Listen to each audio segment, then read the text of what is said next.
is so strong right now.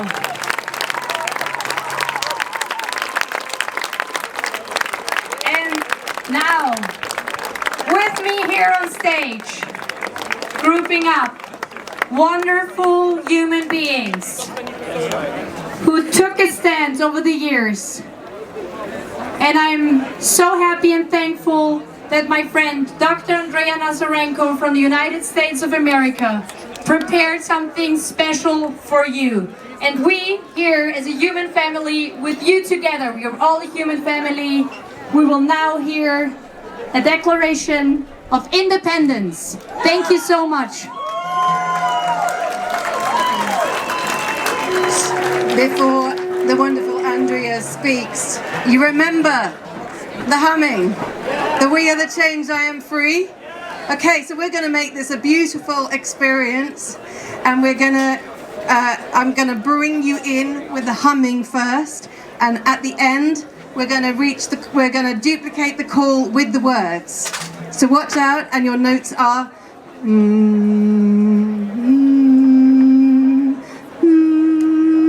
and I will bring you in. We are standing here today in a moment that will undoubtedly go down in history. It is in this moment that we, the people of the world, unite together as fellow citizens, choosing to no longer be artificially divided, and instead acknowledging the power that we hold as the 8 billion people of the world. Throughout modern history, our governmental systems, which were originally designed to secure unalienable rights and founded on the principles that support humanity, have been insidiously corrupted by money and power.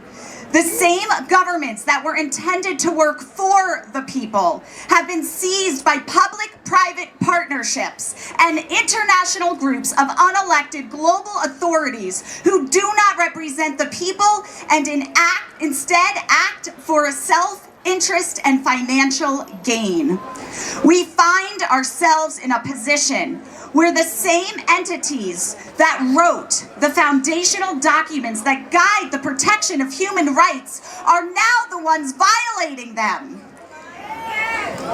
The WHO and their funders and partners appear to have forgotten their own promises that the interests and welfare of the individual has priority over the sole interests of science or society. They broke their contract with the people.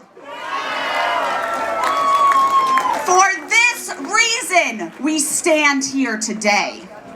Governments or partnerships therein should not coerce, control, or exploit the people for profitable gain. When the same body that is designed to protect the people becomes the body that people need protection against, there is a problem. With this conviction, we gather united in this moment. Despite the tragedies and maladies of the past, we still hold these truths to be self-evident, that all men and women are created equal, that they are endowed by their Creator with certain unalienable rights, that among these are life, liberty, and the pursuit of happiness.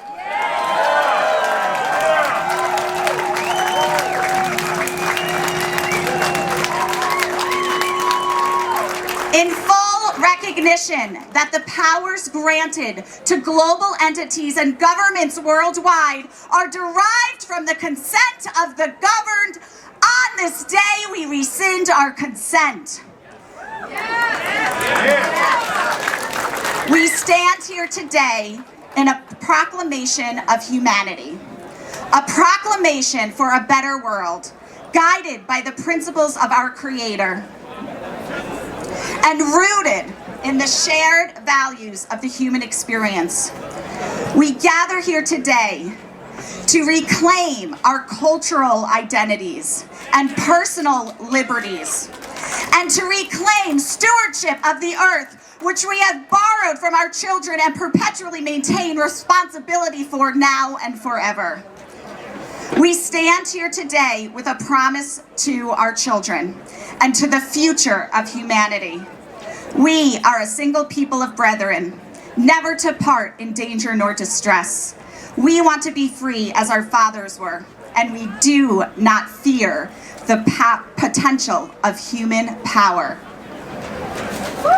We are aware that most of us came here out of great trials and tribulations. We experienced collective suffering and trauma, which breeds anger and resentment. We must forever transform our struggle into creation and lead with dignity and discipline. The proclamation we recite here today is not an incitation of violent acts or societal upheaval. We mustn't degenerate into the division they devise. We must rise to the majestic heights promoted by the great Mahatma Gandhi and Dr. Martin Luther King Jr. of meeting physical force with soul force and seeking a world of peace and prosperity for all people. Yes, a world where violence has no place. It is through radical nonviolence that society will be restored, thereby teaching future generations to follow that love trumps evil every time, and the truth will always prevail.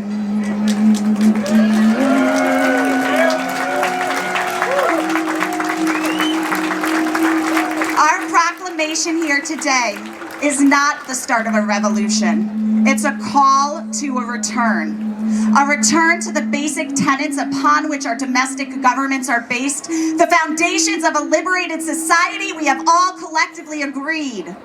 We do not resist the principles of our government. What we resist is the collusion and confiscation of our governments by corrupt entities that place personal gain over the principles upon which our societies are based. On this day, the 1st of June, 2024, we invite the world to join us in declaring our freedom from that which we do not want and commit to creating a world we desire. The time is now to heal, as individuals, as countries, and as the world. We call for a future filled with unity, with love, and with peace. Together, the 8 billion people united, we are the change. We are the change. I am free. We are the change. I am free. We are the change. I am free. We are the change. We are free. We are the